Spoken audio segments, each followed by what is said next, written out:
Hal ini yang membuat aku bertobat. Aku pernah bekerja sebagai LC selama 2 tahun. Sampai akhirnya hal yang tak terduga terjadi dan membuat aku bertobat. Rasanya sesak di dada kalau aku mengingat cerita ini. Dan sampai sekarang tidak ada yang tahu rahasia ini. Jadi aku pernah punya kustomer, sebut saja namanya Rio.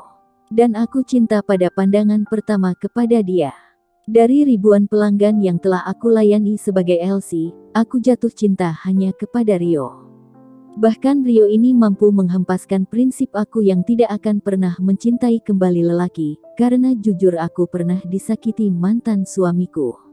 Sehingga aku trauma kepada lelaki. Entah kenapa ketika Rio datang di hari pertama dia ke tempat kerjaku, aku langsung jatuh hati padanya. Sikap Rio di tempat karaoke ini sangat dingin awalnya, dia hanya duduk saja dan tidak melakukan apa-apa. Mengobrol dengannya pun aku tidak bisa karena suara bising lagu yang kencang.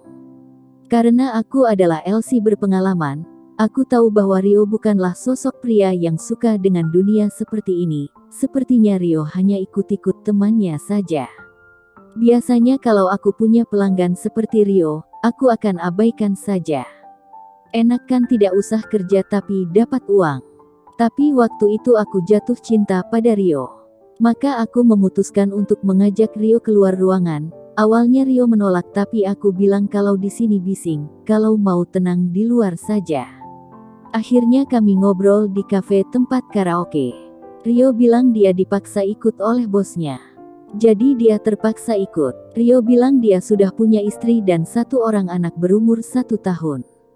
Aku bisa melihat pancaran matanya berubah ketika Rio membicarakan anak dan istrinya. Dia nampak sayang sekali kepada keluarganya. Mendengar hal itu jiwa bejatku meronta-ronta.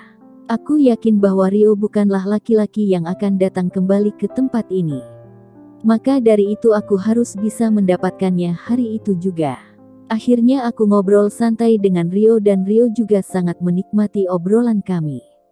Aku dengan pelan mulai menjurus kepada akun sosial medianya, dan dengan gampang dia menunjukkan foto yang ada di sosial medianya. Tentu saja fokusku bukan pada fotonya tapi pada nama akunnya.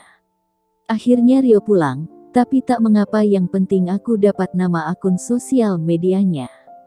Setidaknya aku bisa melihat dia lewat sosial media dia. 1 bulan itu aku selalu memantau Rio di sosial medianya. Rio bukanlah orang yang suka update atau alay, tapi dari sosial medianya juga aku jadi dapat akun sosial media istrinya. Setiap hari aku selalu kepo kepada kehidupan istrinya. Tak pernah berhenti aku berkata betapa beruntungnya wanita ini. Aku sering chat dan telepon dia tapi dibalas ketus. Tapi tentu saja aku tidak menyerah. Dengan berbekal pengalamanku menundukkan banyak pria, aku mengeluarkan jurus-jurus agar Rio bisa nyaman denganku, tapi hasilnya nihil.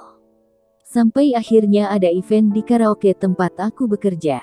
Dan aku menawarkan langsung kepada bos Rio, karena memang bos Rio ini adalah kustomer VIP di karaoke tempat aku kerja. Dan bos Rio tertarik. Dengan nada genit aku menawarkan bos Rio seorang LC yang memang menjadi incarannya. Dengan syarat Rio wajib datang. Bos Rio menyanggupi dan teman LC ku pun yang diincar bos Rio menyanggupi juga demi agar aku bisa bertemu dengan Rio. Semuanya lancar, akhirnya aku bisa bertemu Rio kembali. Mukanya yang family man membuat jantungku berdebar. Tidak akan sedetik pun dari malam ini yang akan aku sia-siakan bersama Rio. Di ruangan Rio bernyanyi sangat aktif, lalu aku lihat HP-nya yang terus menyala karena ditelepon oleh istrinya. Aku tidak mau Rio pulang, karena aku tahu mungkin ini adalah kali terakhir aku dan Rio bertemu. Jadi aku memutuskan untuk mematikan HP Rio. Dan tanpa beban aku menikmati waktuku bersama Rio. Besoknya aku bangun dalam keadaan masih berbunga-bunga. Aku langsung cek HP untuk melihat sosmed Rio. Itulah caraku untuk melepas rindu padanya. Dan ternyata, aku sangat kaget. Karena aku melihat update sosial media Rio mengabarkan bahwa anaknya meninggal dunia. Seperti tak percaya aku langsung cek sosmed istrinya. Dan ternyata benar anaknya Rio meninggal dunia. Dan yang lebih membuat aku tercengang adalah, Istrinya curhat di sosial medianya bahwa anaknya mengalami aritmia, dan kemarin malam anaknya telat dibawa ke rumah sakit, dan itu adalah waktu aku dan Rio berduaan. Dan aku yang mematikan HP Rio. Aku sangat shock dan kaget. Apalagi aku juga mempunyai anak seumuran anak mereka. Aku sangat merasa bersalah. Aku drop dan jatuh sakit beberapa minggu dan memutuskan untuk tidak bekerja kembali. Semoga dengan aku curhat seperti ini, banyak orang yang mengambil hikmahnya. Entah itu dari orang yang seprofesi denganku atau yang lainnya. Aku sungguh menyesal, sangat menyesal, bahkan hal ini menjadi penggan hal kehidupanku. Aku ingin meminta maaf tapi aku belum siap. Semoga suatu saat aku bisa meminta maaf langsung kepada mereka,